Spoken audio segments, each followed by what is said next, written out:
good evening to everyone.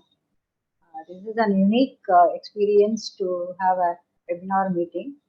I thank the organizer for giving me this opportunity. Um, Today I am going to talk about delayed cord clamping. Cord clamping is part of the routine in delivery. So it happens normally. What is going to be there? We are wondering. Regarding the timing, there are so many controversies, and having come across some of the benefits to the newborn, depending upon the timing of the cord, there is a lot of studies and reviews going on when to clamp that cord and how it helps the newborn and so on. First of all, we'll see what is ECG, that is early cord clamping, and what is delayed cord clamping.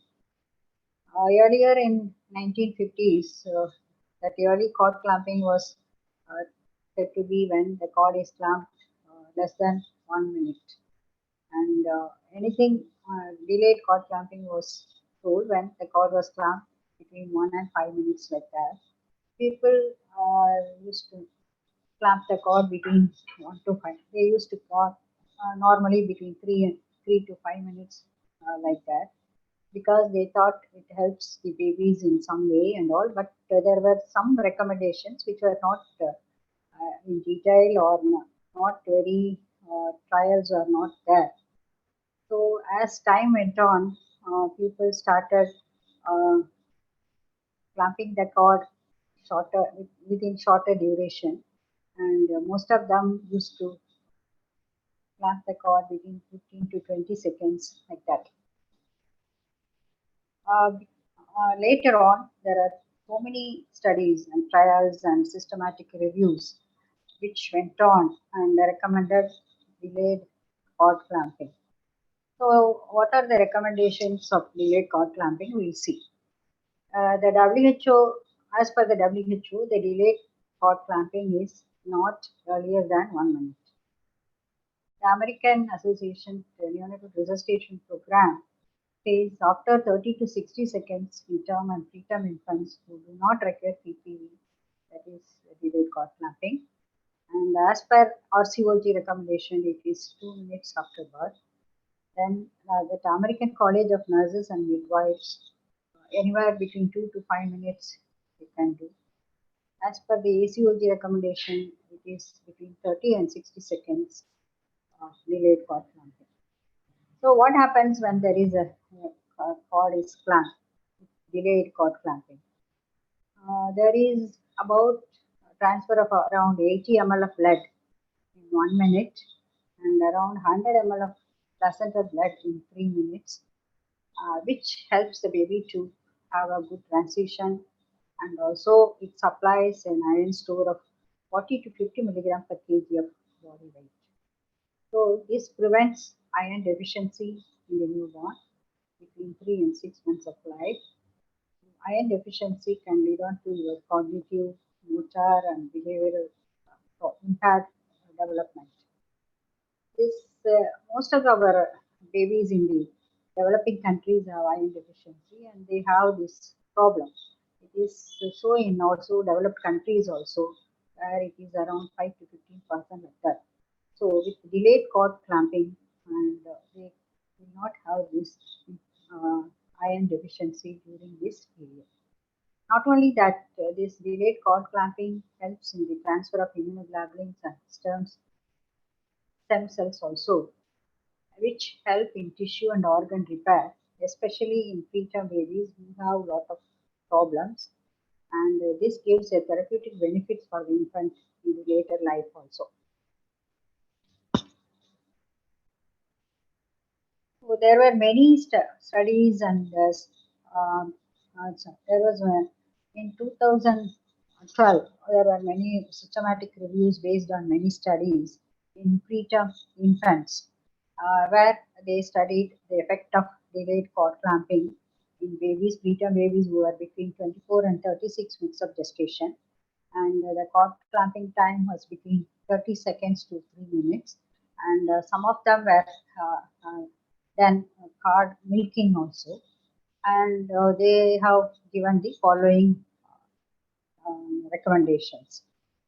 That they found out that with the delayed cord clamping, fewer infants required transfusion for anemia, and there was lower incidence of IVH and necrotizing enterocolitis. IVH, it was detected ultrasonographically at various stages, and the peak bilirubin levels were slightly high, but there was no difference in the number of babies requiring phototherapy in premature babies. There was no difference in the infant death and the severe IVH of grade 4 and 5, and also periventricular euthanasia. As some few studies followed them till 3 to 4 years, and they found out that there was no difference in the development by Bailey 2 score at 7 months of age. And they had an improved motor function at 18 to 22 months of life. Similar studies were conducted in term infants also, and they have found out with early cord clamping that there was a lower hemoglobin levels at birth, and they developed number of babies with iron deficiency at 6 months of sorry, number of babies with iron deficiency at 3 to 6 months were high in early cord clamping, but there was no difference in polycythemia or rates of jaundice. But jaundice requiring phototherapy was less common with early cord clamping. Here also there were few studies which took up long-term follow-up of up to 4 years.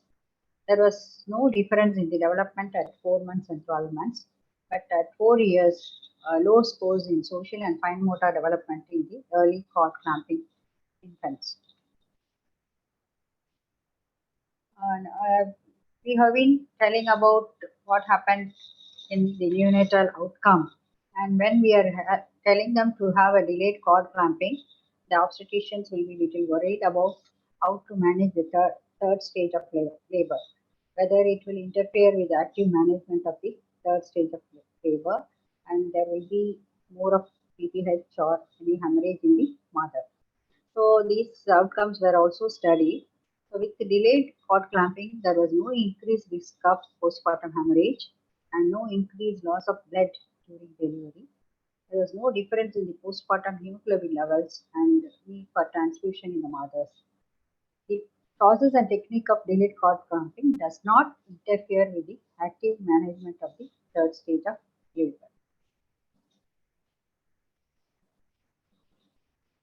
There are some situations where we cannot do a delayed cord clamping. We should go for a immediate or early cord clamping. Those situations are when the mother is already having some hemorrhage with hemodynamic instability or some abnormal placentation like placenta previa or abruptio placenta. We have to go for early or immediate cord clamping. There are some fetal and neonatal conditions also, which like babies needing immediate resuscitation. Here also there are controversies. We will come about that later. Then when the placental circulation is interrupted, like um, in an abruptio placenta or placenta previa like that, some of the IUTR babies where there was abnormal umbilical Doppler studies which placental insufficiency, there also we have to decide on whether to cut the cord immediately or later. The process and the technique of delayed cord clamping, it is an easy process.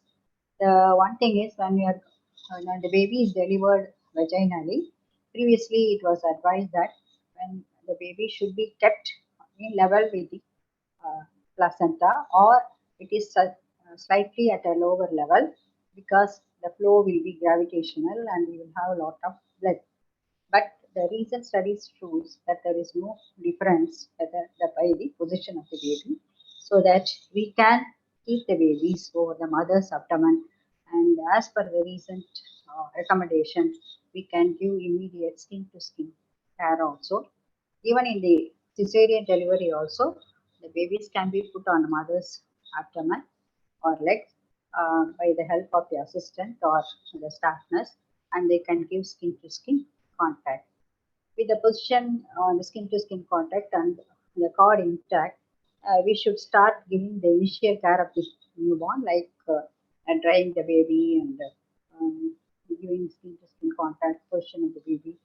If there are secretions on that has to be removed and all. And if the baby is not breathing, then we can do the stimulation, that is rubbing the back of the baby 2 or 3 times also before cutting the baby and going for positive pressure ventilation. Similarly, the obstetricians can continue their active management of third stage of labor. They usually the three things which are advised in the active management of third stage of labor is giving the uterotonic drugs and your massage of the uterus and your cord traction. This can be done even before cutting the cord. There are certain situations where delayed cord clamping may be controversial or which may be problematic also. One such area is the multiple gestation, where there is a twin delivery. Uh, Usually, twin deliveries may be premature. Preterm deliveries may be there. In a preterm baby, as we have already told, the delayed cord clamping can help in better transition and stabilization, etc. in already risk baby. But the problem is, if we are delaying, we will have a doubt whether this will affect the second baby, especially when, in a monochorionic twin, where the blood supply may be cut off. So that is one thing we have to do, and which needs further research also. Then another thing is this is an era of your cord blood collection and stem blood banking. They have found out in studies when there was a delayed cord clamping, the amount of blood which was collected was less, from 35% to around 18% when there was a delayed cord clamping. So when the patients like to have umbilical cord blood banking, we have to explain them that the amount of blood and other things. We have to counsel them properly, and we should tell them that advantages of delayed cord clamping and which will outweigh the collection of the umbilical cord blood banking. And one more thing is regarding your umbilical cord pH monitoring.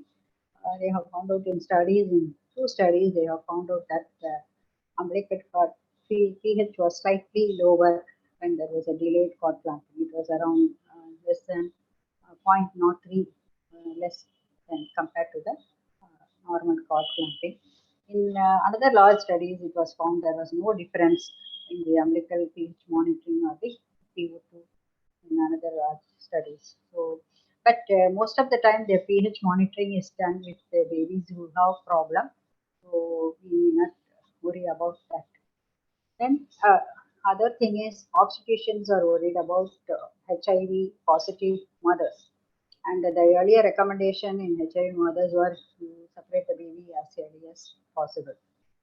But again here also, as per the recent recommendation, we have to do, we have to take only the delayed cord clamping alone, and we have to, if the mother is positive or if her mother's status is not known also, we advise delayed cord clamping. If the mother is positive, then we have to treat her and the infant with antiviral drugs as per the recommendation. Then a few things about your cord milking.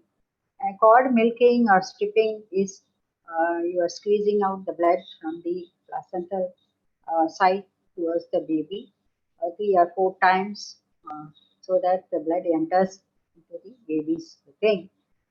This has been practiced earlier by um, earlier obstetricians routinely, but later it was advised it is not advisable to have in RH isoimmunization and other things. With the cord milking, also certain amount of blood goes into the baby from placenta blood, and it helps the baby to have it. There are studies, around 7 studies, which compared cord milking with early cord clamping, and one study compared cord milking with delayed cord clamping. In these studies, it was found that the hemoglobin levels and the blood pressure, everything uh, was equal in both the babies. So that was what was seen. But regarding the cord clamping, there are so many queries whether to do their milking, cord milking, with the cord, with before clamping the cord or after clamping the cord, and how many times it has to be done, and what length of the cord should be squeezed. All these things are there, but it can be done in where there is an indication for early cord clamping, like when the mother's hemodynamically is unstable, or when there is an immediate need for an immediate resuscitation, like that. So that can be done. So we, even though we are advising for delayed cord clamping, there are many areas still which look slightly blank, which needs future research. One thing is the ideal time in research in specific circumstances in term and preterm babies, because various uh, societies give various recommendations starting from more than 30 seconds to up to 3 minutes or 5 minutes for cord clamping. And regarding the infants requiring resuscitation, also again there is a lot of variation. But at present, um, according to the NRP, earlier they said all vigorous babies, they should be put on skin to skin contact with the mother, and cord clamp. There should be a delayed cord clamping.